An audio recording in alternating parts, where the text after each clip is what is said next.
爸，你能不能去房间里？有点吵。我能有什么办法？我也不想咳啊。那你把钱给我，我去帮你买药。没钱。行，我用我的钱给你买。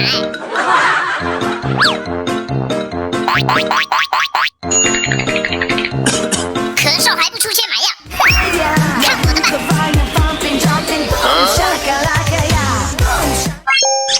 爸，我药给你泡好了，快喝吧。早这样多好啊！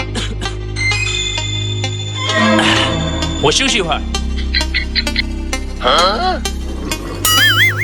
千万别咳嗽。哎呦我的妈！